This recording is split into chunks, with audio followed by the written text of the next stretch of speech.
Terus urutan setelah berikutnya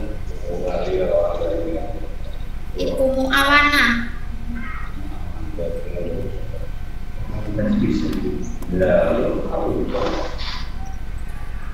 terus berikutnya Pak Masrur.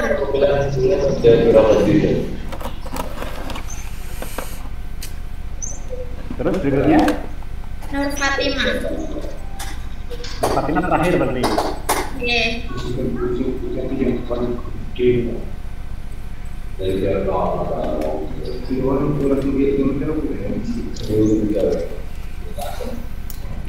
Baik, bisa kita mulai.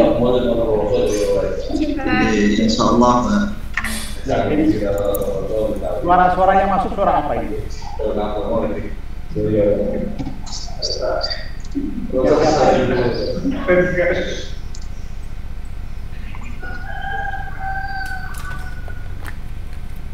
Ya baik, assalamualaikum warahmatullahi wabarakatuh. Waalaikumsalam warahmatullahi wabarakatuh. Assalamualaikum warahmatullahi wabarakatuh. Oke, selamat bertemu kembali untuk siang hari ini. Cara saya mestinya tadi sambung ya, cuma kebetulan saya ada membuka acara mahasiswa di kampus, jadi saya harus ke kampus sehingga baru kita lanjutkan pada siang hari ini. Baik, yang kemarin sudah 5 orang yang sudah kemarin untuk tetap bisa mengikuti ya. Barangkali nanti kalau ada pertanyaan-pertanyaan yang belum terjawab oleh ke-6 peserta yang sekarang mungkin bisa memberikan jawaban sehingga bisa menambah. Baik, ya saya tentang kompetensi profesional atau kompetensi pedagogik ya. Baik, yang pertama tentang teori-teori pendidikan ya. Kita tahu bahwa teori-teori pendidikan itu ada yang berasal dari teori-teori barat, tapi juga ada teori-teori dari kita, dari dari dalam. Ya, menurut saya jangan sampai kita mengadop ya, hanya mengadop teori-teori luar, sementara teori dari dalam kita tinggalkan, padahal itu masih cocok untuk kita terapkan ya dalam melakukan pembelajaran. Ya, salah satunya adalah tentang teori Tripusat Pendidikan dari Ki Hajar Dewantoro. Ya. Coba tolong dijelaskan, Pak Bun Haris,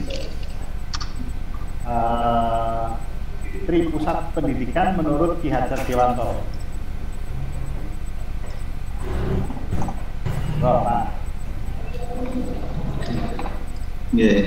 Terima kasih Bapak. Pendidikan Tripusat menurut Ki Hajar Dewantoro itu kan Ki Hajar Dewantoro sering menyebutkan dengan ing ngaso sungtulodo ing madya mangun karso tuturi handayani. Itu berarti di depan kita bisa dijadikan sebagai panutan, di belakang kita bisa mendorong dan bisa menjadi uswatun hasanah. Dalam teori ini, teori Ki Hajar Dewantara, tentunya sebuah pendidikan itu tidak terlepas. Bukan itu yang saya maksud. Ya, dipahami Tripusat Pendidikan. Tripusat Pendidikan. Oke, Pak. Berarti Ki Hajar Dewantara itu menganggap bahwa pendidikan secara formal maupun non formal itu tidak terlepas dari 3 hal, yaitu yang pertama adalah lingkungan keluarga, kemudian lingkungan sekolah dan masyarakat. Ketiga-tiganya ini harus ada sinergi secara berurutan dari mana sebuah dulu? pendidikan. Secara berurutan dari mana? Yang dulu? pertama adalah lingkungan keluarga, karena peserta didik itu sering berinteraksi dengan keluarganya. Coba kita lihat 24 jam itu yang mungkin kira-kira jam 7 sampai jam 1 itu di sekolah dan semuanya itu di keluarga. Sehingga keluarga harus mengamati betul proses perkembangan peserta didik, baik dari segi perilakunya maupun dari segi intelektualnya. Misalnya dalam segi pergaulannya, lingkungan keluarga juga harus betul membimbing peserta didik agar dirinya itu terkontrol lingkungannya, sehingga dia tidak terkontaminasi dengan perilaku-perilaku dari teman-temannya yang jelek-jelek. Kemudian dari segi belajarnya juga orang tua harus mengawasi. Kalau bisa di situ orang tua harus benar-benar memberikan jatah betul berapa jam dia harus belajar dan benar-benar diawasi. Nah, itu yang pertama. Kemudian yang kedua, lingkungan sekolah. Keberhasilan pendidikan anak bangsa itu tidak terlepas dari peran sekolah. Peran sekolah semakin sekolah ini berkualitas, semakin sekolah ini guru-gurunya dalam segi pedagogik dan yang lainnya ini berkualitas, maka akan membantu untuk mencerdaskan anak bangsa. Itulah yang dimaksudkan dari tujuan pendidikan nasional. Jadi sebuah lembaga itu sebagai salah satu sarana untuk mengantarkan peserta didik mempunyai intelektual yang tinggi, berpikir kritis, dan mempunyai karakter yang dihadapkan oleh pemerintah. Kemudian yang ketiga adalah lingkungan masyarakat. Di sekolah sudah ditangani, di sekolah sudah diberi pendidikan yang bagus. Kalau tidak didukung oleh masyarakat yang tidak didukung oleh masyarakat, dia bergaul dengan seenaknya tanpa ada bimbingan sama sekali, atau masyarakat tidak peduli terhadap anak tersebut, maka ketika dia melakukan interaksi dengan masyarakatnya dan tidak mengontrol, maka akan merusak intelektualnya dan perilakunya. Sehingga ketiga ini keluarga, kemudian sekolah, masyarakat harus benar-benar bersinergi betul untuk menunjang atau mensukseskan pendidikan nasional ini. Terima kasih, gitu saja Bapak. Oke, Mas Kun itu dari mana aslinya? Pati, ngajar di MTS Madarijul Huda, Kembang. S1-nya dulu alumni mana? Alumni IAIN Kudus. Iya, betul. Yang dulu STAIN. Sekarang ngajar berarti sudah berapa tahun? Kurang lebih 12 tahunan. Tahun. Berapanya? Belum. Oh, belum. Ya.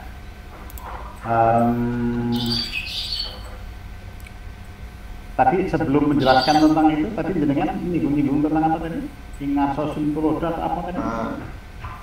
Nah itu apa? Ingarso Suntulodo ing Madya mana? Apa kaitannya dengan tadi? Hubungannya dengan teori yang sudah Anda jelaskan itu? Itu kan salah satu buah pikiran dari Ki Hajar Dewantara. Sebagai Bapak Pendidikan Indonesia, beliau pernah mengatakan Ingarso Suntulodo ing Madya Mangunkarso Tuturi Handayani. Ini ada 3 kalimat, Ingarso Suntulodo itu artinya di depan memberi teladan. Berarti bisa diterapkan dalam sebuah pendidikan. Misalnya seorang guru, agar pembelajaran ini bisa berhasil, maka seorang guru itu harus menjadi suri tauladan terhadap peserta didiknya, sehingga peserta didiknya itu tertarik. Ketika Bapak Ibu guru ini mengajar, maka secara tidak langsung peserta didik itu akan mendengarkan, oh ini loh adalah panutan saya, sehingga apa yang disampaikan oleh Bapak Ibu guru itu nantinya bisa didengarkan, bisa diserap, karena yang merupakan kalimat dari Bapak Ibu guru itu adalah panutan dari peserta didik. Kemudian seorang guru itu di tengah-tengah di dalam proses pembelajaran, misalnya ketika diartikan seperti itu, maka beliau harus memotivasi peserta didik agar peserta didik memang benar-benar mempunyai minat yang kuat untuk belajar. Karena tanpa motivasi dari seorang guru atau motivasi dari orang tua, nah ini maka bisa jadi pada saat awal pembelajaran atau bulan-bulan awal pembelajaran peserta didik itu semangat, tapi tanpa ada motivasi berkelanjutan dari seorang guru, maka bisa jadi kemauan belajar anak ini menurun, dan ketika itu tidak diamati oleh seorang guru, maka akan menjadikan peserta didik yang asalnya semangat malah tidak semangat, sehingga menjadikan output dari lembaga tersebut itu tidak berhasil. Kemudian di belakang memberi dorongan atau pengaruh. Berarti misalnya di dalam kurikulum 2013 ini anak dibiarkan untuk berekspresi atau berinovasi terhadap pengetahuan-pengetahuan yang ia miliki, kemudian dikembangkan. Ekspresi itu atau yang dimiliki oleh seorang anak diberikan semaunya tidak, tetapi tetap diberi dorongan, diberi arahan supaya apa yang didapatkan oleh peserta didik itu benar-benar tercover dan tidak terjerumus ke dalam pengetahuan yang salah. Seperti itu, Bapak. Baik.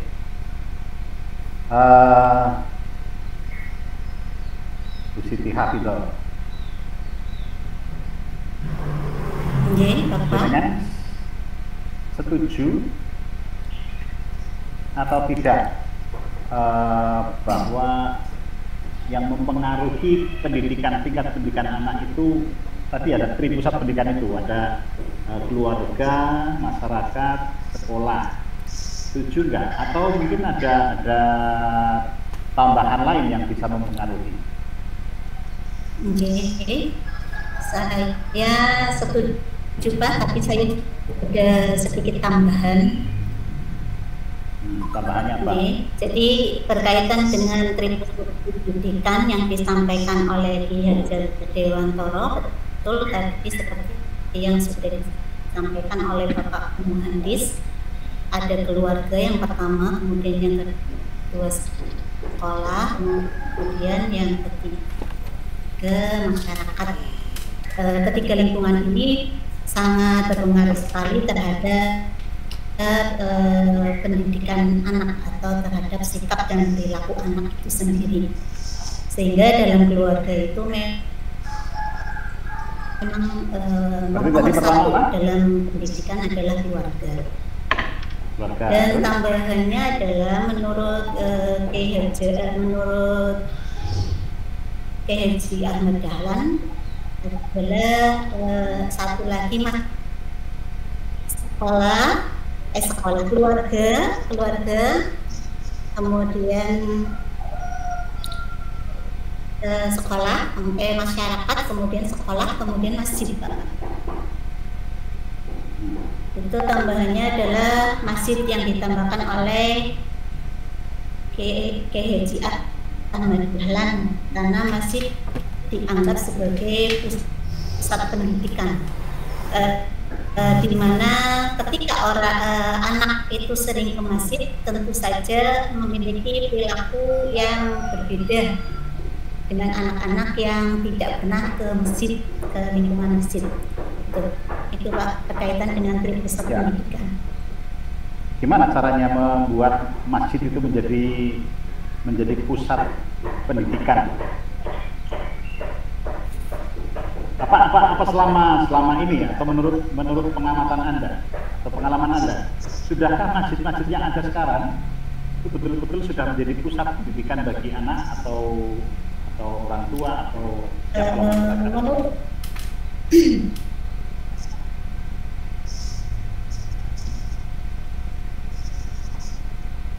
Mikrofonnya belum bunyi. Saya amati secara perilaku memang benar adanya ketika anak sering ke masjid itu. Oh, sudah Bapak? Sudah? Ya. Kedengeran Bapak? Ya, ada. Oke. Jadi ketika anak oleh orang tuanya dari kecil sudah sering diajak ke masjid, ke musola, atau pertemuan bukan anaknya, seperti kegiatan berjamaah, sholat berjamaah. Halo? Tentu saja itu akan memberi. Halo, bukan anaknya atau orang tuanya? Bukan anaknya atau orang tuanya, tapi bagaimana upaya membuat masjid itu betul-betul berfungsi sebagai pusat pendidikan.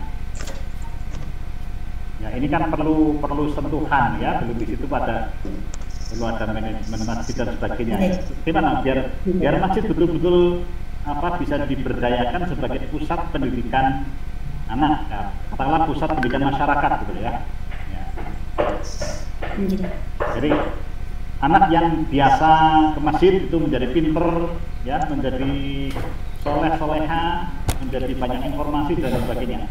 Gimana pemberdayaan masjidnya itu maksudnya? Mungkin ya tadi seperti yang sudah dikatakan Bapak dari pengelolaan masjidnya, mungkin masjid itu tidak hanya digunakan untuk sholat atau kegiatan agama saja, tetapi bisa dipakai untuk kegiatan tambahan berkaitan dengan pendidikan anak, misalkan ditambah dengan kegiatan ngaji atau mungkin kegiatan tambahan pelajaran seperti ada tambahan pelajaran yang lain, misalkan pengayaan dan sebagainya. Seperti itu Bapak mungkin gambarannya. Gitu. Ada tempat lain yang menurut Anda bisa mempengaruhi pendidikan anak? Ada lagi nggak? Enggak Bapak. Nggak ada. Oke, coba Bu Ponia. Ada nggak kira-kira tambahan tempat yang dianggap cukup strategis, cukup punya peran untuk mempengaruhi pendidikan anak? Ya, terima kasih Bapak. Yang tadi disampaikan sama Pak Kun itu 3 dia keluarga, sekolah, sama yang satunya lingkungan atau masyarakat. Ada tambahan Pak, sebenarnya fungsi masjid sekarang ini sudah bergeser seperti ngapunten nggih Pak, wonten kucing niku. Kula niki delik Pak niki dari jangkauan anak-anak. Ngapunten. Sebenarnya fungsi masjid itu sudah beda dari sebelum saya masih kecil Pak. Dulu sebelum saya sebesar ini, sebelum pada zaman sekarang ini masjid ya, mungkin bukan masjid. Halo, mungkin bukan masjid yang saya maksud. Ya, mungkin bukan masjid yang saya maksud. Tadi kan masjid itu sudah ditambahkan oleh Bu Hafidhah. Pertanyaan saya, ada nggak tempat-tempat lain atau lembaga-lembaga lain yang bisa mempengaruhi pendidikan anak, atau yang bisa dimasukkan sebagai pusat pendidikan anak? Ada Pak, lembaga Taman Pendidikan Al-Quran. Taman Pendidikan Al-Quran sekarang ini mempunyai fungsi yang sangat banyak sekali, bahkan itu menunjang proses kebutuhan anak-anak sekolah pada zaman sekarang ini. Anak bisa belajar mengaji, anak bisa membaca Al-Quran, itu salah satunya adalah dari proses sekolah di TPQ atau Lembaga Taman Pendidikan Al-Quran, Pak. Itu sangat besar pengaruhnya sekali untuk membentuk karakter atau kecerdasan anak. Itu lembaga selain di masjid, saya kira itu.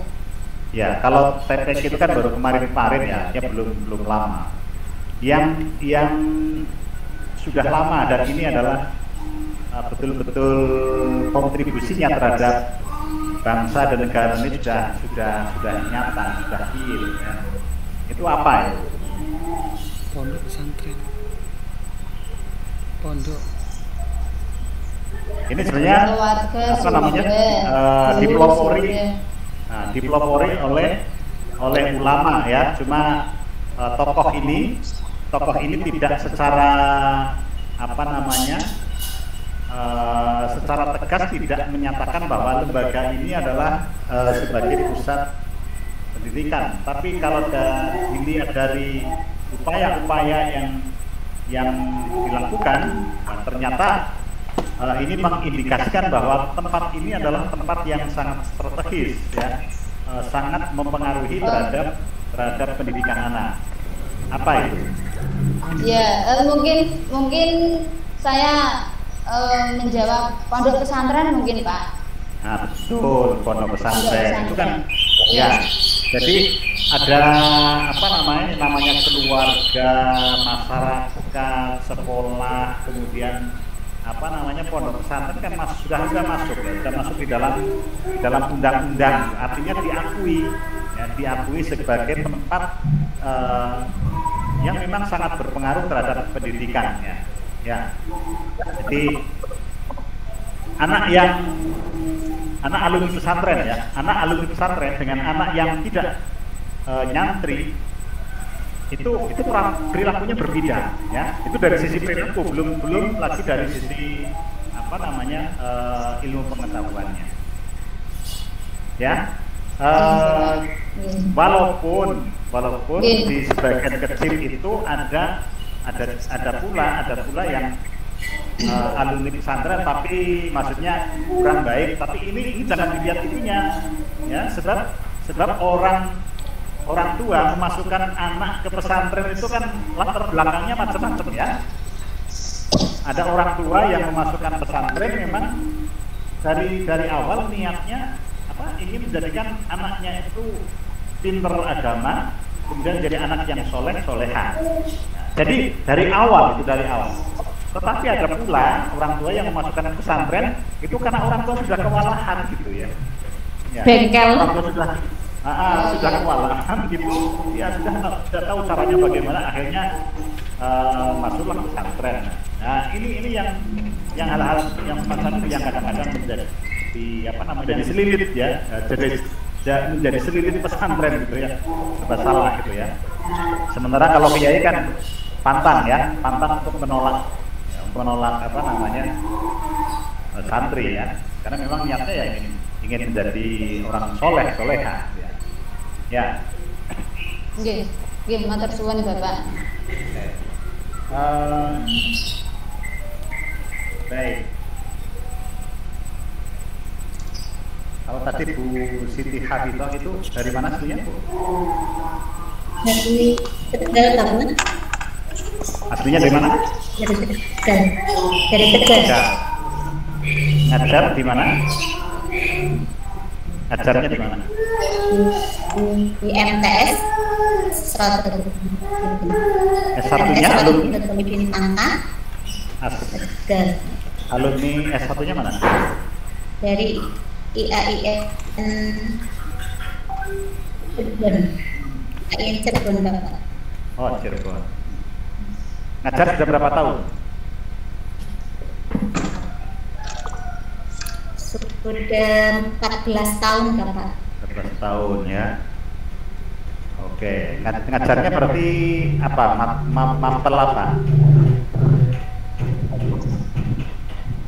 Ini 3 tahun ini sudah fikih, sebelumnya itu bukan ya Pak.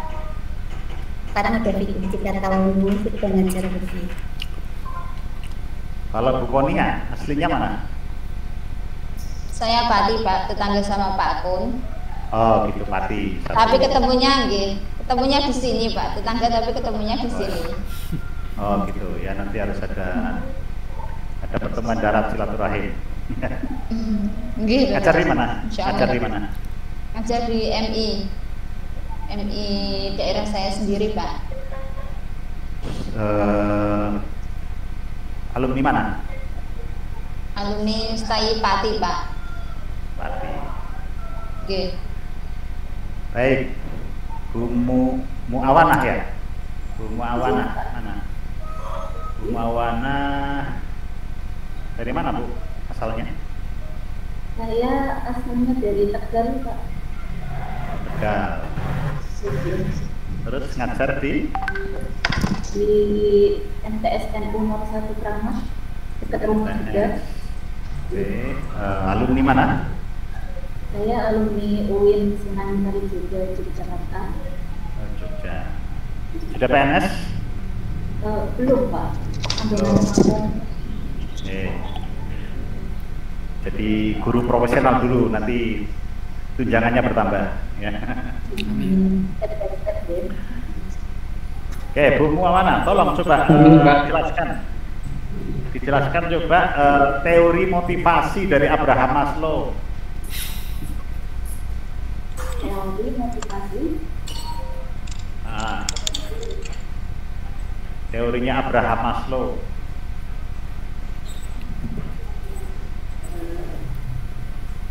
Kalau kok klaim ini apa ya? Oh gitu. Oke, kalau gitu ini ganti teori domain pembelajaran dari Benyamin S. Bloom. Jadi Benyamin S. Bloom. Ya. Jadi teori belajar menurut Benyamin S. Bloom itu pada tahun 1956 itu Bloom telah mengklasifikasikan dimensi proses kognitif itu dalam 6 kategori, yaitu ada pengetahuan, yang kedua ada pemahaman, ada aplikasi, ada analisis, sintesis, kemudian evaluasi. Nah, selanjutnya dari model ini kemudian merevisi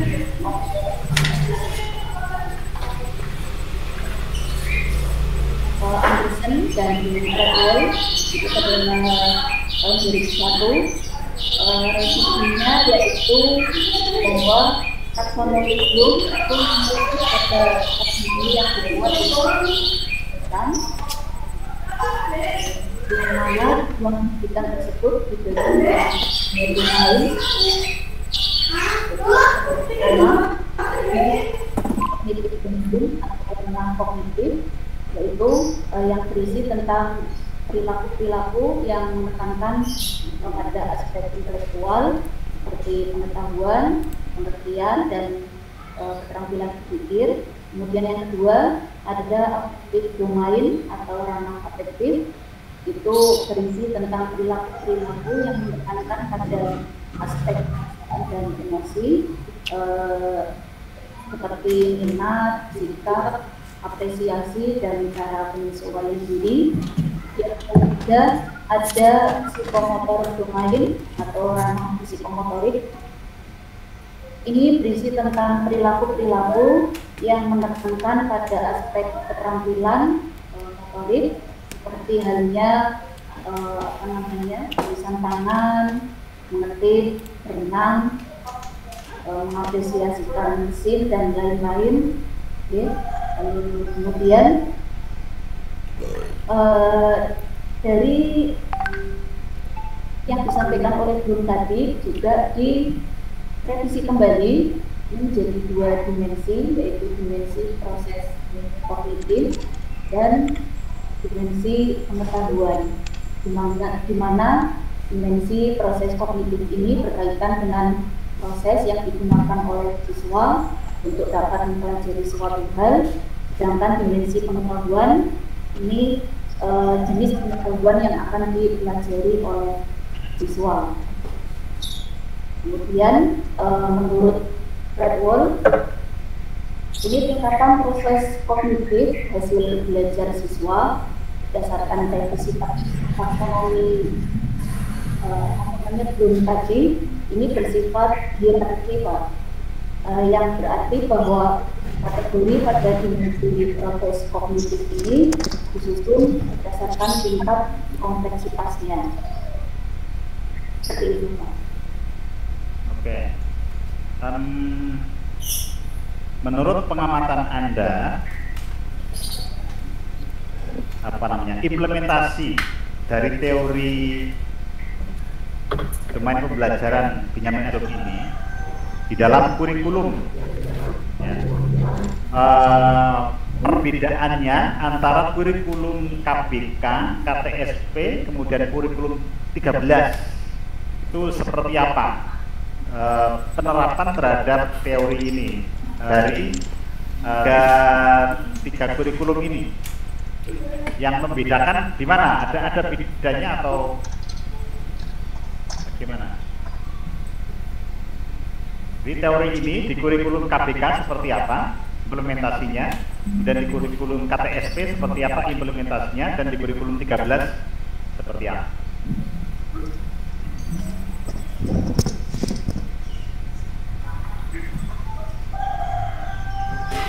Untuk penerapan apa ya Pak ya, jadi implementasi dari itu tadi ya Pak ya, KBK, KTSP dan kurikulum 2013 ini dalam KBK atau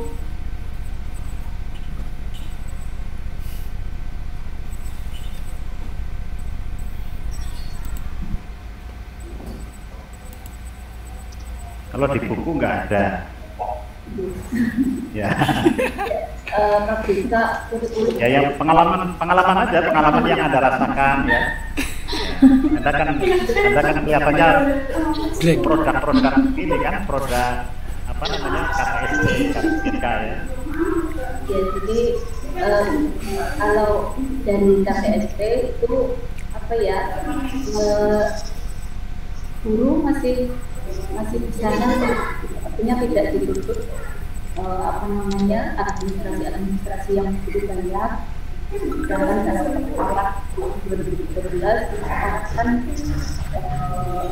banyak tuntutan ya, sedangkan guru juga harus menyampaikan pembelajarannya di kelas, sehingga apa namanya, kalau domain tadi diterapkan itu apa namanya ya agak mau nanti pengaruh sendiri ya, guru harus namanya membuat instrumen menilai sikap, baik itu sikap antar apa namanya anak atau nantinya mau menyimpulkan dari apa namanya sikap antar teman, kemudian ada pengetahuan, ada keterampilan, itu kayaknya ya berat gitu loh Pak. Karena kalau saya amati dalam kurikulum tingkat satuan pendidikan itu masih agak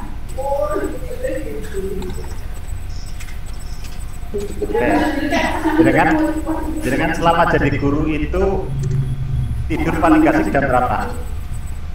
Tidur paling cepat ya jam 9 sudah tidur. Wah, jam 9 sudah tidur ya. Itu berarti guru makmur ya. Kalau rata-rata dosen itu nggak ada yang tidur jam 9 itu, tidur itu nggak ada. Rata-rata ya di atas jam 10 gitu ya. Karena itu padatnya apa namanya pekerjaan, baik apa namanya yang terkait dengan pendidikan, pengabdian maupun penelitian. Oke. Baik, kita beralih ke yang lain dulu. Pak Masrur, mana Pak Masrur? Ya, siap Bapak. Ya, Pak Masrur dari mana asalnya? Dari Tegal Bapak. Oh, dari Tegal. Ngajar di mana? Di MINU Jejek, Kecamatan Bulu Jawa. Oke, alumni mana satunya? Satu di Stay Cirebon Pak. Oh, Cirebon. Pak Masrur, kalau merujuk kepada teori domain pembelajaran dari sebelum itu ada apa namanya kognitif, afektif, kognitif, psikomotorik. Yang terkait dengan aspek afektif, ya, tingkah laku, ini adalah berkaitan dengan karakter, ya, karakter. Kalau sekarang kan mata pelajarannya sudah diganti itu ya, pendidikan agama Islam kalau yang di sekolah ya, pendidikan agama Islam dan budi pekerti ya, itu budi pekerti berarti berkaitan dengan karakter. Nah, coba tolong dijelaskan teori pendidikan karakter dari Likona. Karakter. Saya baru dengar itu namanya. Gimana? Saya malah baru dengar teori pendidikan. Wah, baru dengar. Iya. Waduh, Anda udah ketinggalan jauh gitu ya. Ya. Guru madrasah ya, guru madrasah. Ini harus wajib ini membaca apa namanya teori pendidikan karakter dari Likona itu ya. Wajib dibaca ya. Ya. Atau pernah membaca buku tentang pendidikan karakter? Pernah? Kalau yang pondok pendidikan karakter itu mungkin cuma yang dari, karena memang ini benar-benar baru, ada yang pendidikan karakter, yang AKM, ada survei karakter gitu. Pendidikan karakter yang di sini maksudnya ada karakter apa saja, coba bisa dijelaskan? Karakter yang di sini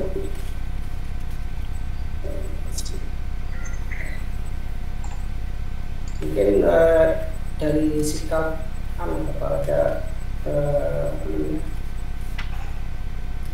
dari psikomotorik, dari sikap kejujuran. Kalau karakter kan berkaitan dengan sikap ya.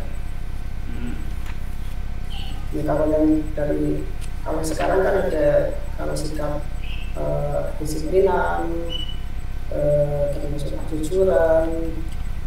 Kalau yang kita dibilang itu Pak di rapor. Kalau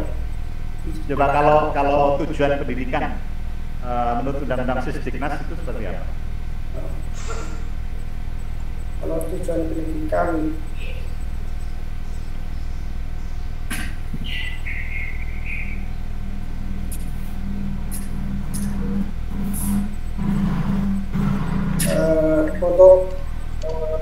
untuk apa namanya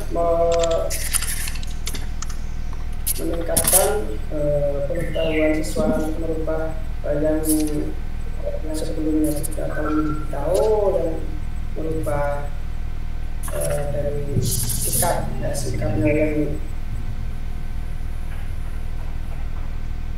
terus sudah, kalau dari isu yang diumumkan undang-undang itu untuk mencerdaskan kehidupan bangsa, dan dari situ supaya siswa atau peserta didik supaya bisa memajukan bangsa ini, ya, tujuan yang pendidikan di sini itu untuk membekali anak untuk memajukan bangsa yang akan datang. Nah, Mas sudah berapa tahun ngajar jadi guru? Sudah sekitar 12 tahun Pak. 12 tahun. Oke. Berarti sudah apa namanya? Mengetahui tentang beberapa kompetensi pendidik ya, kompetensi guru ya. Ya. kompetensi yang harus dimiliki, yang harus dimiliki oleh seorang pendidik atau seorang guru. Minimal ada 4 kompetensi. Coba dijelaskan apa saja. Ada kompetensi, yaitu ada kompetensi pedagogi, yang kedua kompetensi keterampilan atau kepribadian, yang ketiga kompetensi profesional atau profesionalisme, dan yang keempat kompetensi sosial. Bisa dijelaskan masing-masing? Kalau kompetensi kepribadian atau kompetensi oke, yaitu kemampuan atau keterampilan guru yang bisa mengelola suatu proses pembelajaran. Bagaimana guru itu mampu mengatur atau mengkondisikan dalam pembelajaran tersebut. Jadi keberhasilan pembelajaran atau tujuan pembelajaran itu tergantung pada kompetensi pedagogi guru dalam mengatur pembelajaran. Adapun kompetensi kepribadian itu berkaitan dengan karakter guru tersebut, tentang kedisiplinan, apakah jujur, rendah hati, itu bisa digambarkan dari kepribadian guru tersebut. Terus karena sebagai suri tauladan bagi siswa. Adapun kompetensi sosial itu berkaitan dengan komunikasi, ya, bagaimana kemampuan guru mengkomunikasikan dengan siswa atau dengan guru-guru serta lingkungan masyarakat supaya berkaitan dengan pendidikan, dan sekaligus bagaimana perhatikan peserta didiknya sehingga dikomunikasikan antar teman, antar guru, termasuk kepada siswa tersebut. Kiranya itu. Oh iya, tadi lupa. Yang jadi ini ada yang merekam ya, direkam ya untuk dokumen. Sudah belum? Sudah ada yang merekam? Sudah saya rekam. Oke. Saya nanti di YouTube ya. Di YouTube kayak tadi. Bu Nur Fatimah. Nggih, Pak. Dari mana, Bu? Dari Pengadilan Purbalingga, Pak. Oh, dekat orang purba ya, manusia purba ini. Aslinya Banyumas, Pak. Tapi dekat sama orang Purbalingga. Iya. Oh gitu. Nggih. Iya. Ngajar di mana? Di MTS Ma'arif NU 07 Selakambang, Kaligondang, Purbalingga. S1-nya alumni mana? Stain Purwokerto, Pak. Oh, tamat tahun? 2007. 2007. Nggih. Belum pernah diajar saya dulu ya? Belum, Pak. Oh. Baik, tadi sudah berapa tahun ngajar? 13 tahun. 13 tahun, oke. Iya. Ya, Mbak Nur. Sekarang itu ada pergeseran makna ya. Pergeseran makna dari pengajaran. Kalau dulu pengajaran itu dimaknai kegiatan belajar mengajar, ya. Bagaimana guru mengajar, bagaimana murid belajar. Nah, jadi makna pengajaran dulu itu maknanya adalah kegiatan belajar mengajar. Nah sekarang itu makna kegiatan istilah kegiatan belajar mengajar itu sudah jarang kita dengar, ya. Sudah jarang kita dengar, tapi sudah berganti ya, ada pergeseran makna dari kegiatan belajar mengajar menjadi kegiatan pembelajaran. Kegiatan pembelajaran. Ya. Dari kegiatan belajar mengajar menjadi kegiatan pembelajaran. Nah, kira-kira implikasi pergeseran makna ini seperti apa, Mbak Nur? Nggih, Pak. Di lapangan ya, di lapangan. Nggih. jika dulu kegiatan belajar itu masih terfokus pada guru sebagai pusat pembelajaran, Pak. Jadi siswa itu masih bersifat pasif, menerima materi dari guru. Kemudian jika sekarang ini sesuai dengan kurikulum 13, ini kegiatan pembelajaran. Ini anak diminta untuk lebih aktif dalam kegiatan belajar mengajar. Sedangkan guru ini bersifat sebagai fasilitator saja. Misalnya anak diminta untuk mengamati, kemudian dimotivasi untuk menanya, kemudian anak juga diminta untuk diskusi, mengumpulkan suatu data, kemudian mengkolaborasi, lalu menyampaikan juga di depan teman-temannya lain. Kemudian yang terakhir baru menarik kesimpulan. Jadi ini di sini berusaha menemukan sesuatu dari pembelajaran itu sendiri, Pak. Jadi guru hanya bersifat sebagai fasilitator, sedangkan anak lebih aktif dalam pembelajaran. Jadi seperti itu. Oke. Siswa aktif ya. Siswa aktif itu maknanya seperti apa? Ya. Cara belajar siswa aktif itu maknanya seperti apa? Oke, jadi seorang guru ini menstimulus memberikan rangsangan kepada siswa sehingga siswa ini memiliki rasa ingin tahu yang besar dalam pembelajaran itu sendiri. Kemudian aktifnya siswa bagaimana?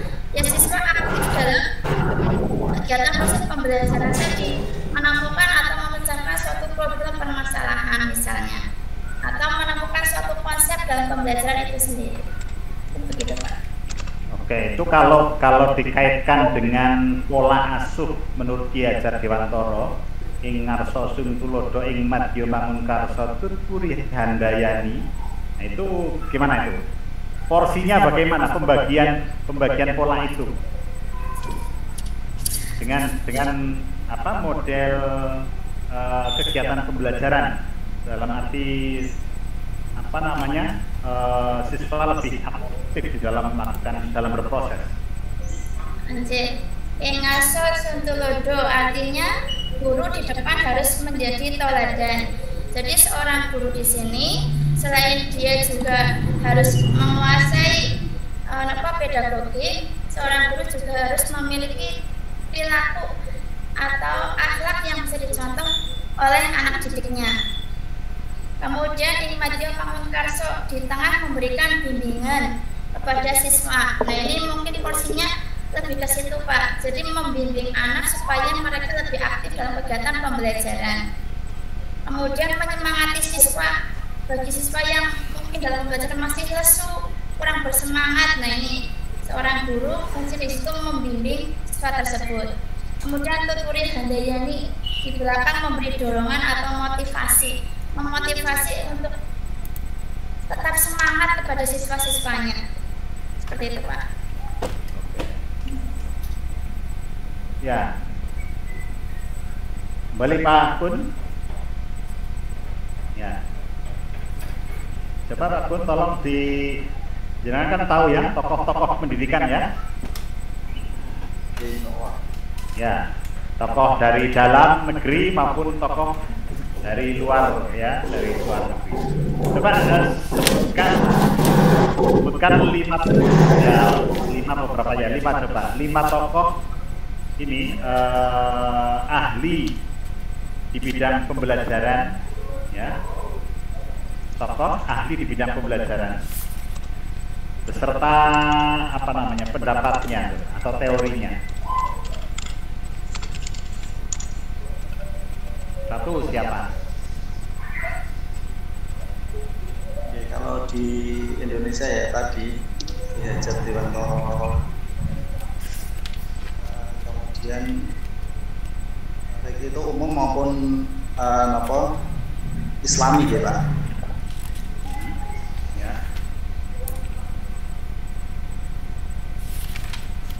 Kalau di lingkungan Ya, kita pendapat-pendapatnya tentang apa namanya teori pembelajaran seperti apa? di Indonesia, karena saya NU, saya sebutkan betul adalah Kiai Haji Hasyim Asy'ari dengan kitabnya Adabul Alim wal Muta'allim. Itu beliau mempunyai teori pembelajaran bahwa pembelajaran itu samping guru itu mempunyai perilaku yang baik, kemudian siswa juga mempunyai perilaku yang baik. Di samping itu beliau guru dan siswa harus mempunyai hati nurani yang bersih. Misalnya ketika sebelum pembelajaran spiritualnya itu harus diasah terlebih dahulu dengan doa, atau dari rumah orang tuanya mendoakan. Di penekanannya karena mungkin ini akidah yang tinggi, mungkin Kiai Haji Hasyim Asy'ari membuat teori ini yaitu dengan cara seperti itu. Berarti di samping ada usaha yang dilakukan oleh pendidik dan peserta didik, juga harus diasah spiritualnya. Kemudian tadi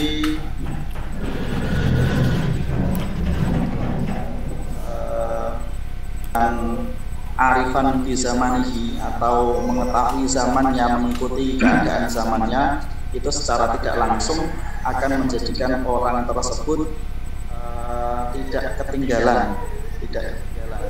Berarti pembelajaran atau pendidikan yang selalu diinovasi, bukan ketinggalan diinovasi secara terus menerus. Kalau diterapkan pada pembelajaran sekarang, maka itulah yang bisa menjadikan peserta didik itu secara tidak langsung akan mempunyai pengetahuan yang tidak kaku dan moderat terhadap lingkungannya maupun masyarakatnya.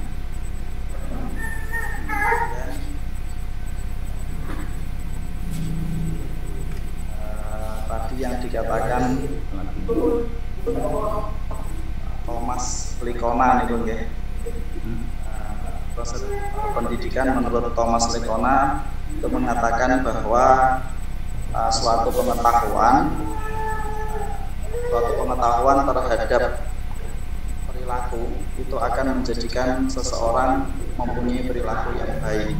Jadi sebelum dia berperilaku yang baik, maka harus mengetahui apa itu perilaku itu, apa tanggung jawab. Sebelum dia melakukan sikap tanggung jawab, maka dia sebelumnya harus mengetahui tanggung jawab itu apa, disiplin itu apa, sehingga nantinya dia semakin mudah untuk menerapkan karakter-karakter itu dalam pribadinya masing-masing.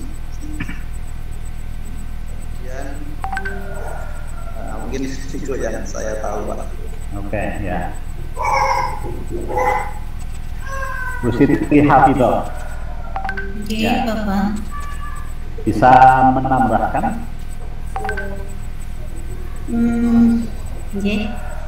Boleh tokoh bidang pembelajaran atau tokoh pendidikan pada umumnya, baik dalam negeri maupun luar negeri, yang pendapatnya populer di tengah kita.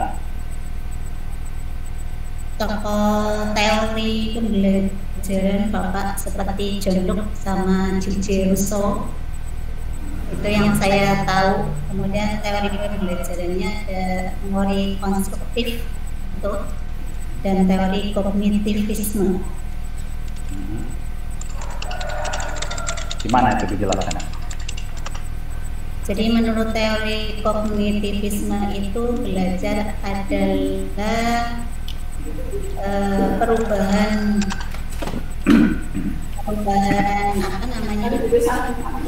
persepsi atau pandangan yang bisa dinilai atau diukur. Kemudian kalau teori konstruktivisme itu berarti belajar itu merupakan kegiatan aktif mengkonstruk apa yang sudah diketahui siswa itu diolah oleh siswa sendiri untuk agar supaya pemahamannya itu menjadi pemahaman yang terus menerus atau tidak hilang.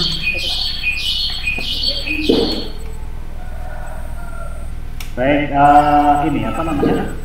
Bagaimana implementasi teori belajar kognitif dan konstruktivistik apa namanya, di dalam Anda mendesain pembelajaran di mana juga ngajar MTS? Di MTS apa? Di MTS, mapelnya? Fikih. Mapel yang Anda ajar? Fikih. Supaya anak-anak bisa mencari pemahamannya sendiri melalui eksperimen yang dilakukan, melalui kegiatan ilmiah yang dilakukan, melalui diskusi yang dilakukan, itu Bapak. Berarti menggunakan model apa itu, model pembelajarannya? Problem based learning, metodenya ceramah biasanya, kemudian ada diskusi, kemudian ada tanya jawab.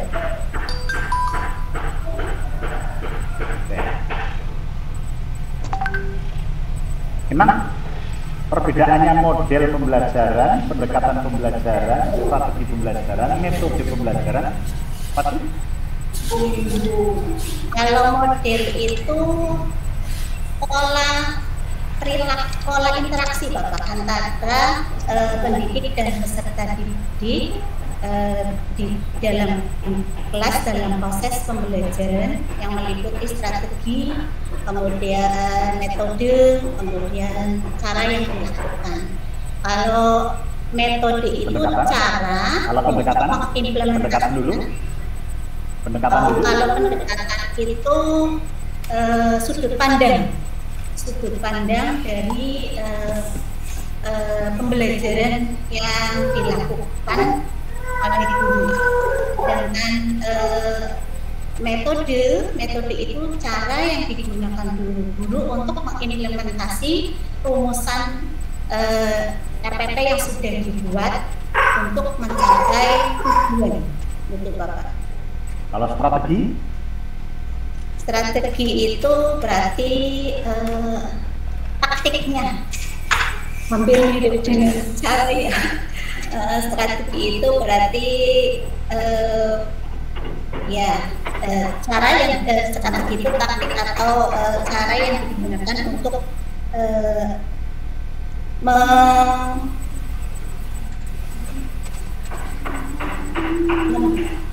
pembelajaran itu menjadi menyenangkan atau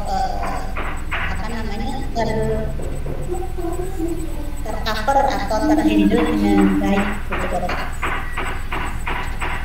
Ya, ini perlu diperhatikan itu, karena sering saya lihat di RPP itu, ada yang tidak mencantumkan ya, model pembelajarannya apa, pendekatannya apa, kadang metodenya juga tidak dicantumkan, atau bahkan mencantumkan tapi salah memasukkan, ya.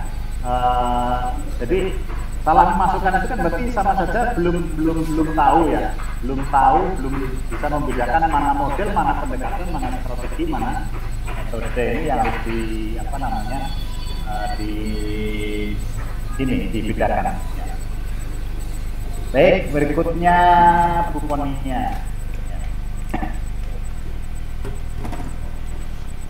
Ya. Teori belajar itu ada teori belajar yang sifatnya klasik ya, klasik sudah masa lampau. Ada teori belajar modern.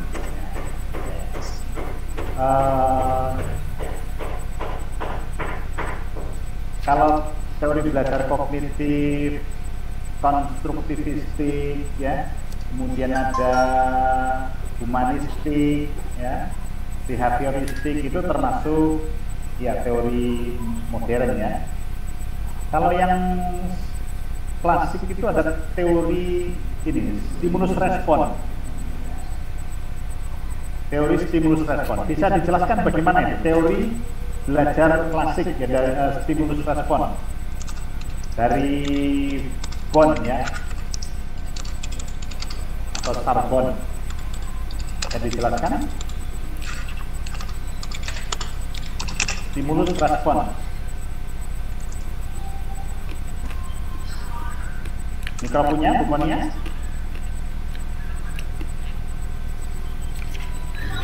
Iya Bapak.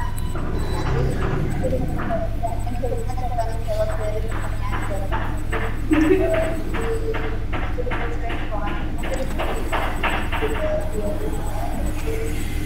dasarnya siswa itu adalah siswa tadi adalah tadi yang pasif, karena adanya stimulus dan respon dari seorang guru maka tadi tersebut jadi pasif. Jadi kan aktif tersebut seorang siswa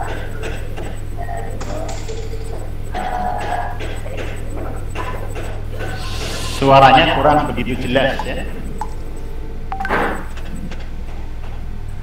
Sabun Bapak, Ya ada, kayak ada.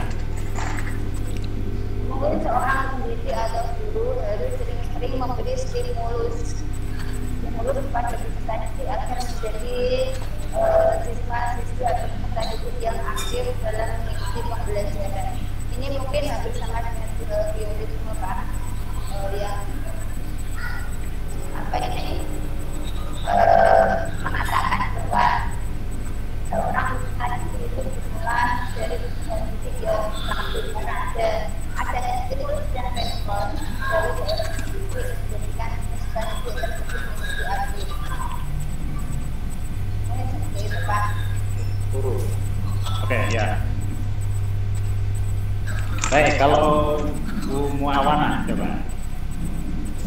Ini masih teori modern ya. Di teori modern itu ada active learning, quantum learning, contextual learning. Coba tolong dijelaskan dua aja, yang quantum learning dan contextual learning coba.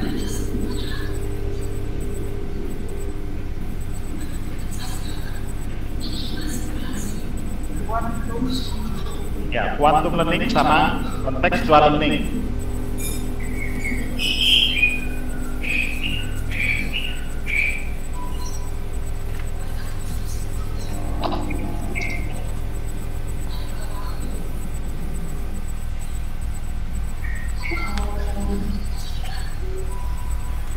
Ya, silakan.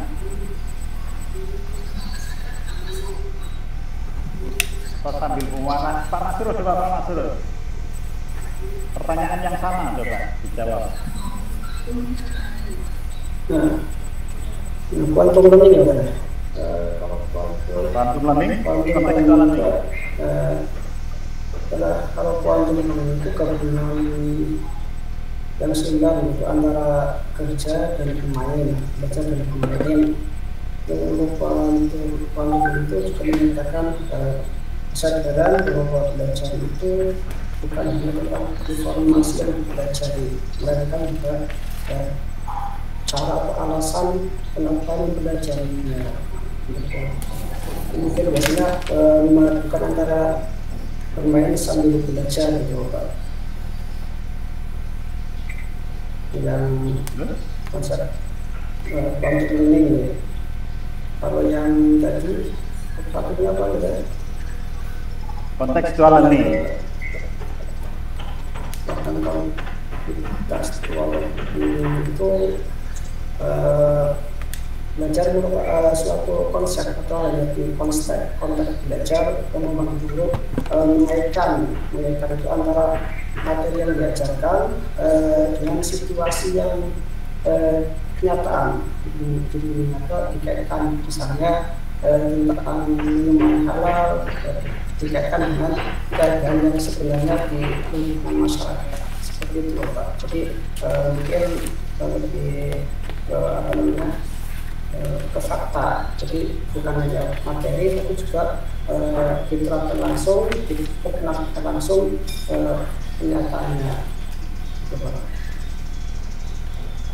Oke, Bu Muawana, ada evaluasi atau ada pendapat lain? Untuk ini ya Pak ya, untuk kontekstual learning tadi itu atau yang kita kenal dengan CTL gitu Pak.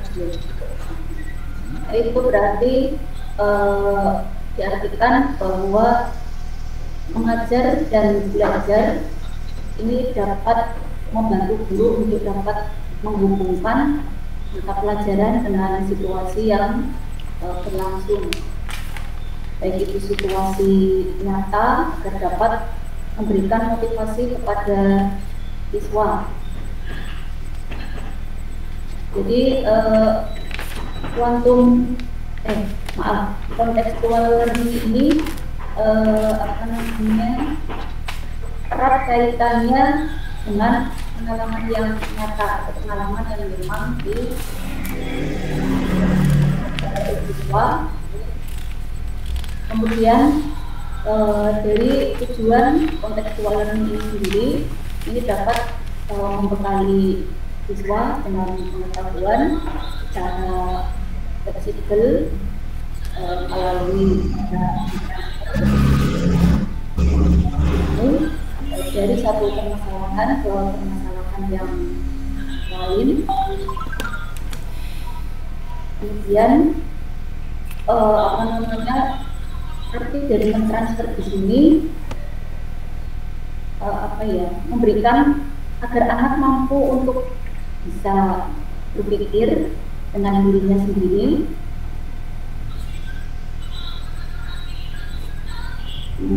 bisa berargumen, bisa memberikan pengalamannya dalam situasi yang ada.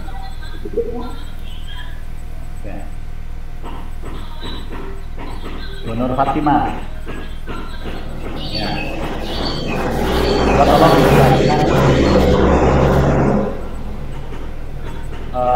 teori belajar behavioristik dan implementasinya dalam pembelajaran di tempat Anda, ya. Anda membuat desain pembelajaran dengan mempertimbangkan teori belajar behavioristik itu seperti apa? Penerapannya ya Pak. Ya, dijelaskan dulu teori itu seperti apa. Teori behavioristik ini adalah teori yang mengembangkan sistem pembelajaran dengan cara memberikan stimulus terlebih dahulu kepada siswa, kemudian untuk memotivasi siswa merespon stimulus tersebut, Pak. Seperti itu, teori behavioristik. Kemudian implementasi dalam pembelajaran sehari-hari. Ini guru memberikan stimulus atau rangsangan kepada siswa, misalnya menyampaikan sebuah gambar atau ilustrasi atau video, kemudian memotivasi siswa atau merangsang siswa untuk memberikan stimulus atau tanggapan terhadap rangsangan tersebut, Pak. Jadi di sini siswa lebih aktif dalam kegiatan pembelajaran. Seperti itu, Pak. Oke, ya. Pertanyaan terakhir ini. Kalau yang kemarin sudah ini masih bergabung, ada Pak Fatur, ada Pak Imam, ada Nur Ainia, Nur Mahfirah, Siti Najihan, masih ada? Semua. Masih ya. Oke, lengkap ya.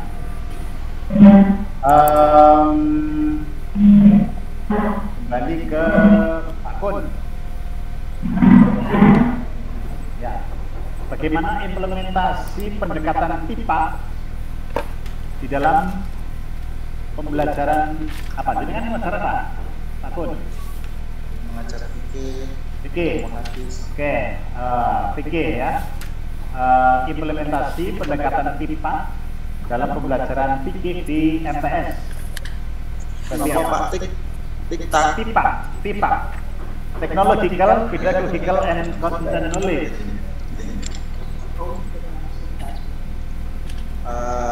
Implementasinya sebenarnya teknologi ini yang dibuat untuk pembelajaran sangat banyak sekali ya. Yang saya terapkan di kelas itu adalah saya mencari video tentang pembelajaran itu yang relevan, yang mudah dipahami oleh peserta didik, kemudian saya putarkan di kelas. Nah, di situ ada gambar, ada ada suaranya, kemudian saya suruh untuk menganalisis tentang video tersebut. Setelah itu kemudian dari berkelompok itu menjelaskan, dan yang terakhir nanti saya menyimpulkan apakah nanti ada tambahan atau pendapatnya keliru, itu saya jelaskan di akhir.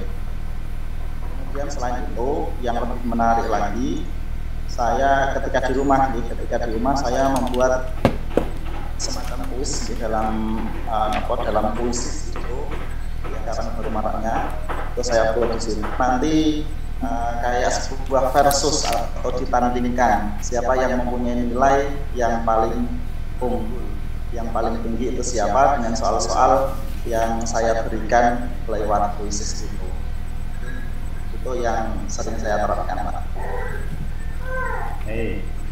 Bu Hafizah ya. Tolong dijelaskan pendekatan taikem ya dalam pembelajaran fikih. Dengan ngajar fikih toh?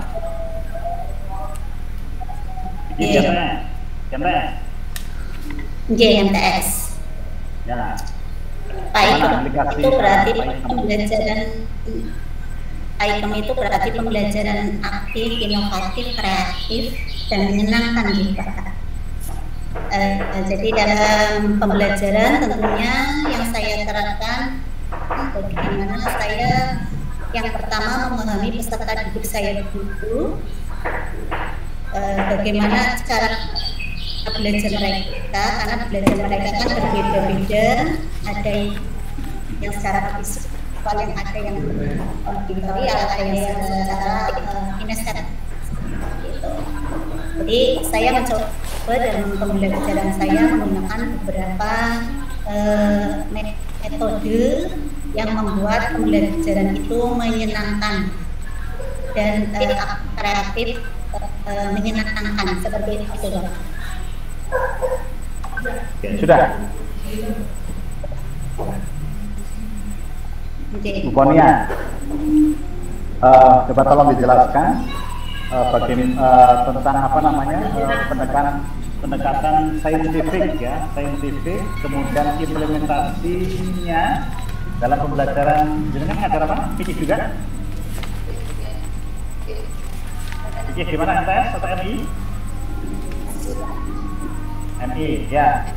Dengan pendekatan saintifik,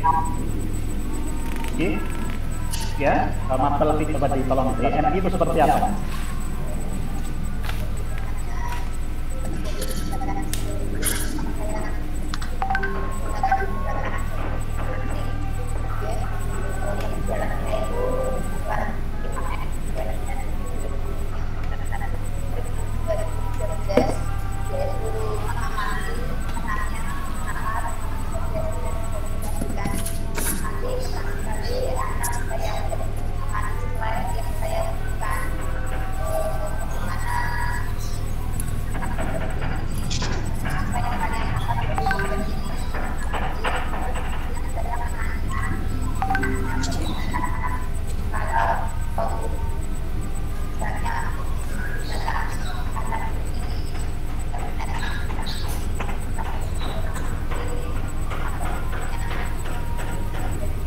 Suaranya kurang jelas nih.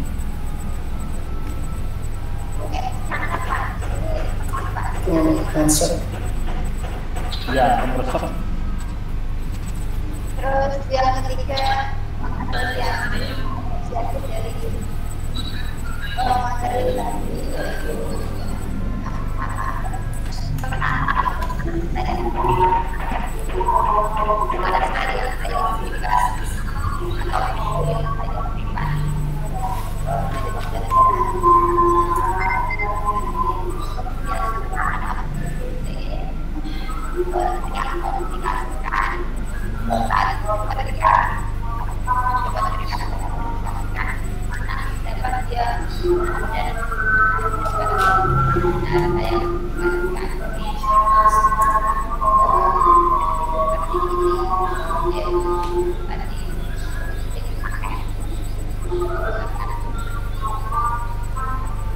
Oke. Muawana, tolong dijelaskan apa materi pembelajaran yang bermuatan hot, ya, itu seperti apa?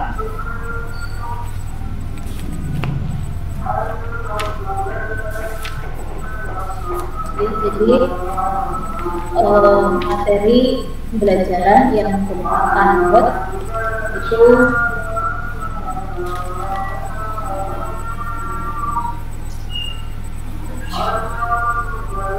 memberikan menerapkan C1 sampai C1 dari mulai C1 adalah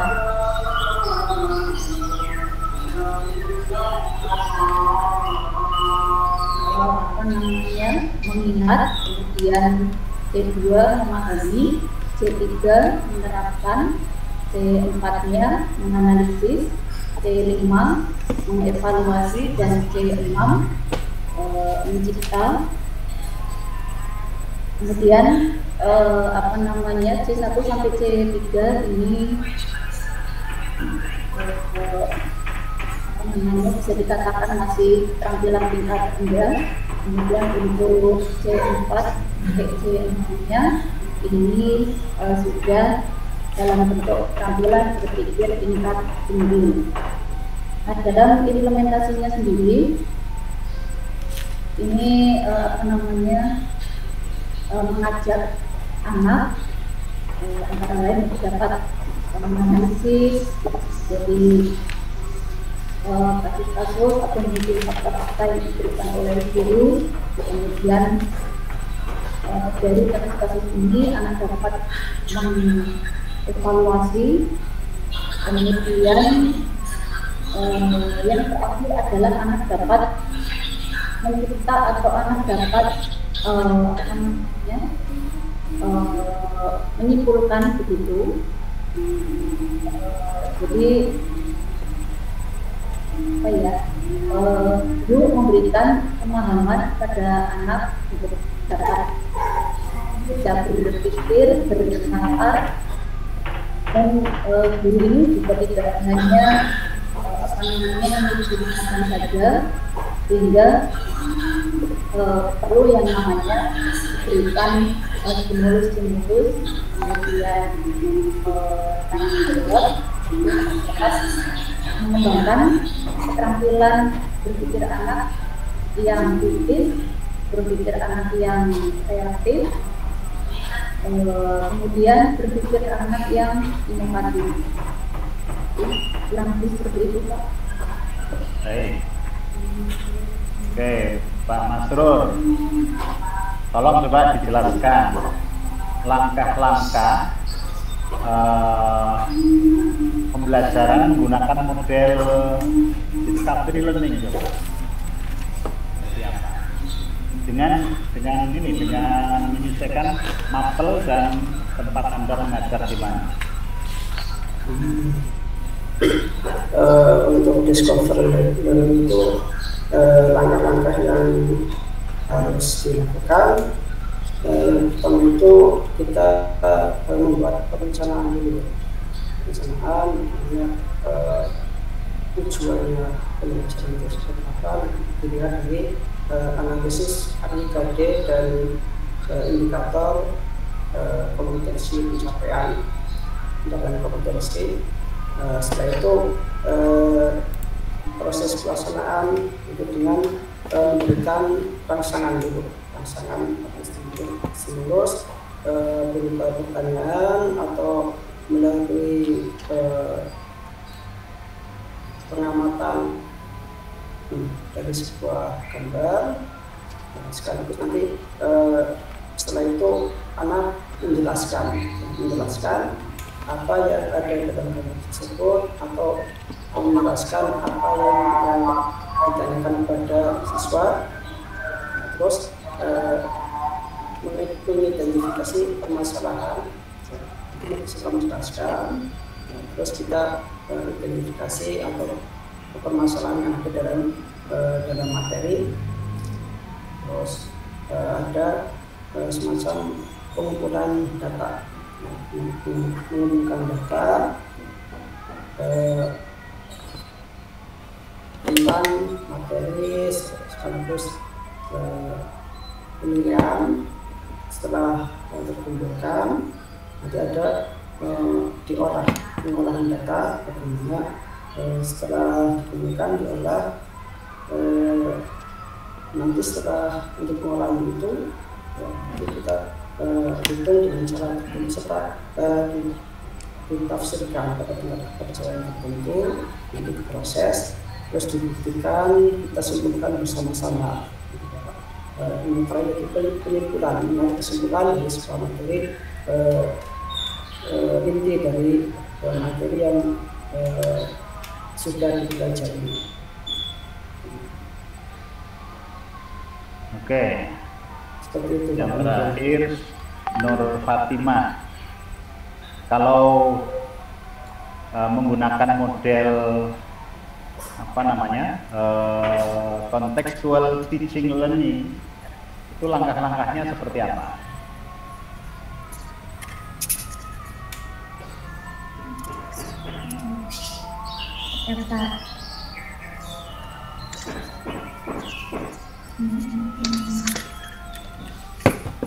Pernah menerapkan model ini belum?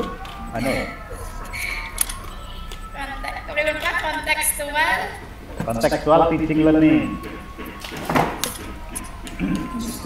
Sebentar Pak.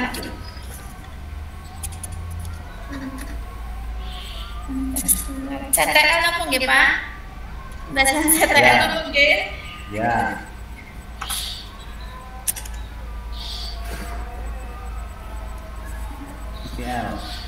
CTL. Yang pertama, menekankan pada proses keterlibatan siswa untuk menemukan suatu materi. Artinya proses pembelajaran berorientasi pada pengalaman secara langsung, Pak. Ini agar siswa tidak hanya menerima pelajaran, tetapi juga mencari dan menemukan sendiri materi pelajaran. Saya contohkan misalnya untuk pembelajaran haji dan umroh. Ini biasanya saya menugaskan kepada siswa untuk melakukan wawancara kepada orang yang sudah pernah melaksanakan haji atau umroh. Jadi selain pembelajaran di sekolah, juga mereka mencari tahu sendiri di luar, Pak. Lakukan wawancara, kemudian melaporkan di sekolah.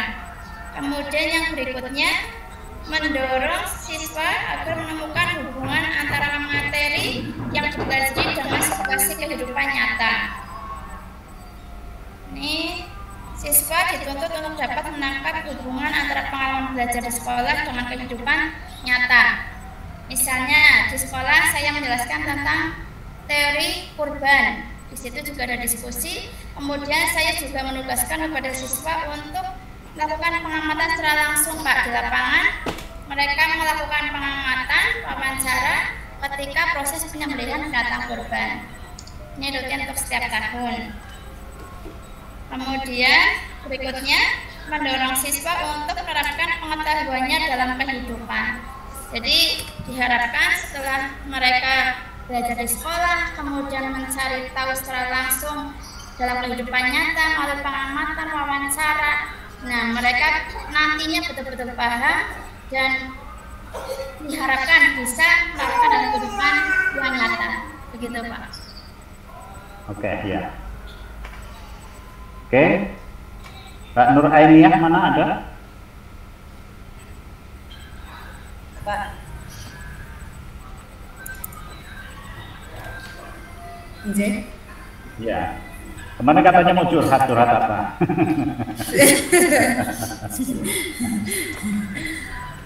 Pripun Bapak curhat napa? Pengalaman mawon. Ya, gimana?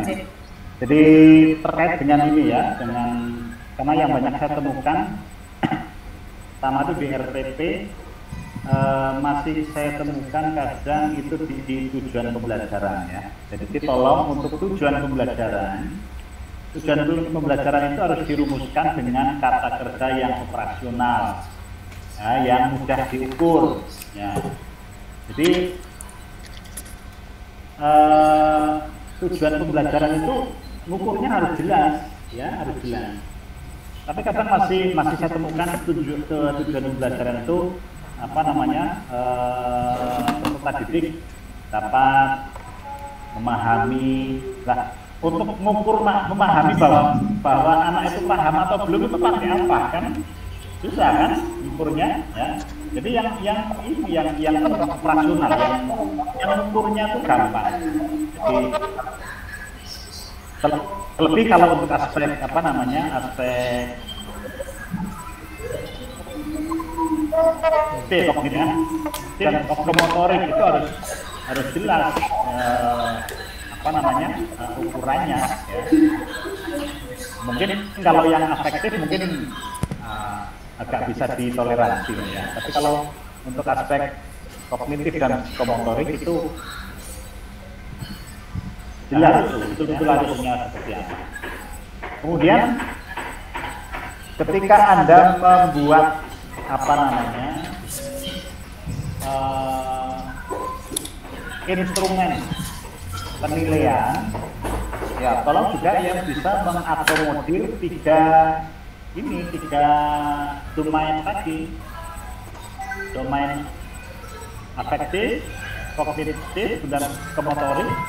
Itu semua ada instrumennya, ya, ada instrumennya. Jadi apa namanya, semua tercover. Jadi tidak mengutamakan salah satu atau salah dua domain dan menyampingkan domain yang lain, tetapi tiga domain itu harus semua tercover, ya. Kemudian untuk tadi apa namanya, seperti model pendekatan, strategi, metode itu harus dipahami betul, jangan sampai keliru, ya. Kemudian media pembelajaran juga harus disesuaikan dengan karakter materinya. Media, kemudian apalagi yang saya temukan itu, ya sumber belajar, ya. Sumber belajar tolong coba Anda biasakan ketika membuat RPP, sumber belajar ditambah dari sumber belajar yang bersumber dari hasil penelitian, ya. Itu akan mendongkrak nilai, itu nilainya tinggi kalau ada sumber yang berasal dari apa namanya, hasil penelitian. Jadi sumber belajar atau sumber pembelajaran itu jangan hanya dari buku paket yang Anda terima itu, tapi Anda harus mengeksplor untuk memperkaya, ya, untuk memperkaya. Anda ketika kuliah S1 kan sudah dilatih itu, ya, sudah dilatih untuk apa namanya, satu mata kuliah referensinya itu tidak hanya satu kan, ya, banyak referensi, satu mata kuliah, banyak referensi yang harus Anda baca, ya, Anda baca. Beda kalau di apa namanya, ya, siswa SD kan, ya, referensinya satu mapel, ya, satu buku itu. Tetapi ketika Anda sebagai pendidik, Anda sebagai guru, terlebih nanti sudah menyandang predikat guru profesional, nah itu berarti wajib hukumnya, ya, mencantumkan sumber belajar dari hasil penelitian. Apakah itu dari jurnal, ataukah itu dari disertasi, ataukah dari tesis, atau dari skripsi, atau dari penelitian-penelitian yang lain. Karena itu ada perkembangannya. Jadi misalkan, ya, kalau di fikih lebih, ini kan banyak yang ngajar fikih, ya.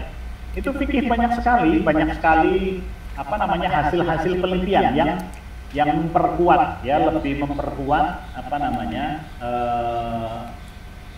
mapel fikih itu sendiri. Jadi fikih itu bukan hanya dogma, ya, atau mungkin apa namanya, sesuatu yang sudah klasik masa lampau yang tidak menarik untuk dipelajari. Fikih itu sangat menarik, ya, banyak temuan-temuan kekinian dengan pendekatan teknologi yang digunakan. Ya, seperti misalkan apa namanya, puasa, ya. Ya, puasa berangkat dari perintah Quran itu Al-Baqarah 183, ya, kemudian juga banyak hadis. Tapi kemudian kita ambil hasil-hasil penelitian, ternyata dari berbagai perspektif ya, para psikolog melakukan penelitian, para ahli kesehatan melakukan penelitian, ya, yang semuanya menunjukkan positif itu. Artinya ada pengaruh positif orang yang melakukan puasa dibanding yang tidak. Itu lebih memperkuat amaliyah. Nah, jadi itu menjadikan berilmu yang amaliyah dan beramal yang ilmiah gitu. Ya. Jadi berilmu amaliyah, ilmu yang diamalkan, tapi amal yang diamalkan itu juga ilmiah. Jadi itu lebih mengesan ya, dirasakan oleh peserta didik. Baik, Bapak Ibu, saya pikir cukup sampai di sini. Ini kalau saya lihat ini lintas kabupaten, ada yang dari Tegal, ada yang dari Pati, ada yang dari mana? Magelang, Kendal ya. Rembang, oke ya. Kebetulan ini kan pakai online ya, jadi belum saling tatap muka ya. Ya, itu kalau bisa diagendakan ketika situasi sudah normal, nanti ada silaturahim offline gitu ya. Jawa, Pak. Jadi paling tidak yang satu kelas inilah ya. Jadi yang Mbak Nur yang manusia purba bisa ketemu dengan Nadita. Dari Rembang. Dengan Pak Pur ya. Walaupun TPD ini dilakukan secara online, tapi jalinan silaturahimnya tetap terjalin dengan bagus gitu ya. Amin. Silaturahimnya begitu ya. Ya syukur nanti kita bisa kumpul bareng, bisa silaturahim gitu ya. Mana gitu ya. Bisa-bisanan, Pak. Ya gimana? Bisa-bisanan, Pak. Oh, ya boleh mengucapkan. Saya berharap dan berdoa mudah-mudahan Anda semua lulus ya. Amin. Lulus, menerima sertifikat, kemudian nanti Anda diakui sebagai guru profesional. Yang tolong. Ketika Anda sudah menjadi guru profesional, itu sudah tidak ada sekat, tidak ada bayangan jam MI, saya guru MTS, saya kuliah, tidak ada sekat itu. Jadi sebab apa? Pemerintah nanti ketika menempatkan Anda memberikan jam ngajar itu tidak mempertimbangkan Anda itu guru MI atau apa. Jadi misalkan gini, Anda kebetulan ditempatkan di MI, kebetulan jam ngajarnya itu belum memenuhi Anda, ya, belum memenuhi kuota, jam ngajarnya kurang. Nah, mau dicarikan MI sudah penuh, maka Anda ditambah misalkan ngajar di MTS atau bahkan ngajar di aliyah. Anda itu sebagai guru agama profesional harus siap dimanapun, jangan merasa minder saja kan guru MI ya, enggak. Jadi harus selalu siap ngajar di MI oke, di MTS oke, di aliyah oke. Nah, gitu ya. Tentu saja dengan tetap mempertimbangkan usia, harus dibedakan ketika Anda mengajar di MI harus bersikap apa? Ketika Anda mengajar di MTS harus bersikap seperti apa?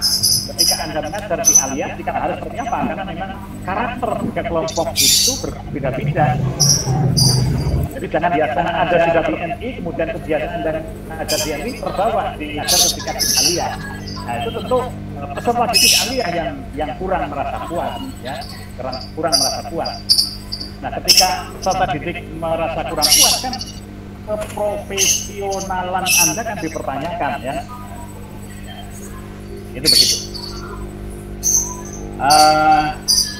Demikian sampai di sini. Kalau ada kurang dan lebihnya mohon maaf lahir batin.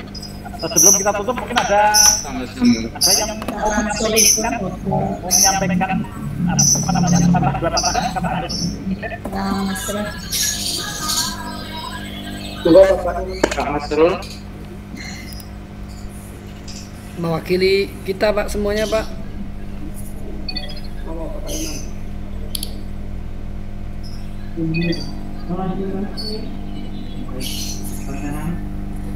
Atau sudah cukup?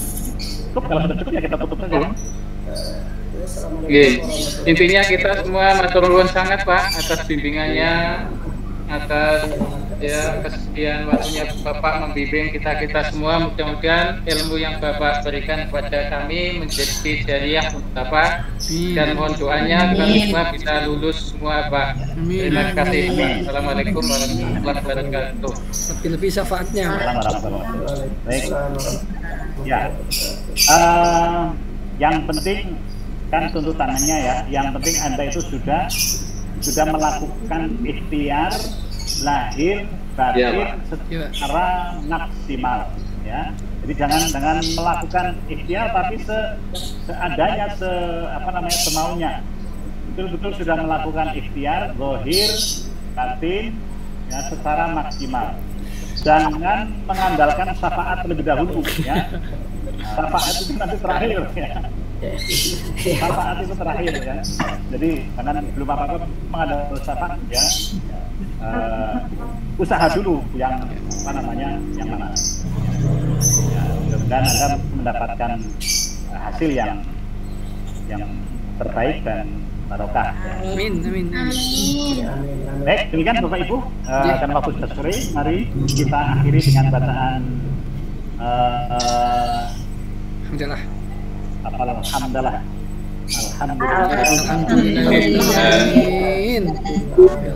Subhanakallahumma bihamdika asyhadu an la ilaha illa anta astaghfiruka wa atubu ilaik. Terima kasih. Selamat melanjutkan Assalamualaikum warahmatullahi wabarakatuh. Waalaikumsalam warahmatullahi wabarakatuh. Mohon izin saya lagi. Pak Jem. Yes, Bapak.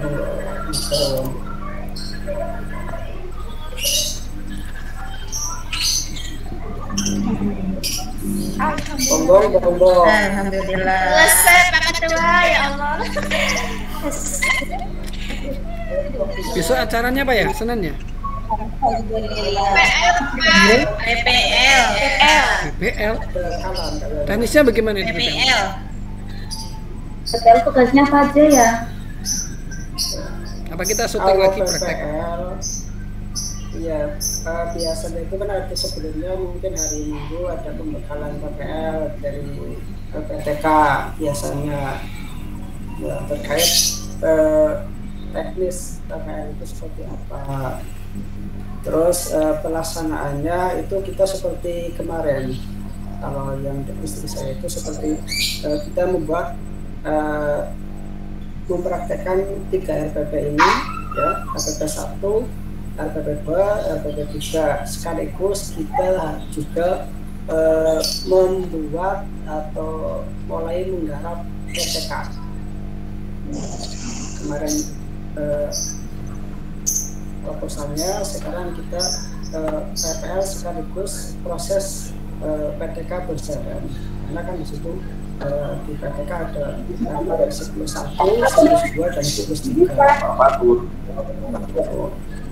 Jadi pelaksanaannya kalau PPL itu kayaknya 10 hari 10 hari sekali, 8 hari video, terus 8 hari lagi video, terus yang minggu ketiga video RPP 3. Kira-kira itu RPP-nya niku Pak, terserah kita yang kemarin sudah diupload semua 3 niku nggih.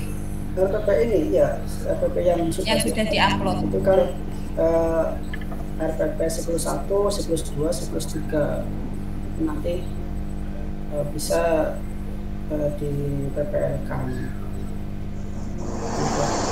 Biasanya memang yang diupload itu hanya 15 menit, potong-potong. Terus niku Pak, ya. Videonya berapa menit Pak, Mas Rul? PL PL kalau pelaksanaannya bebas, tapi ketika diupload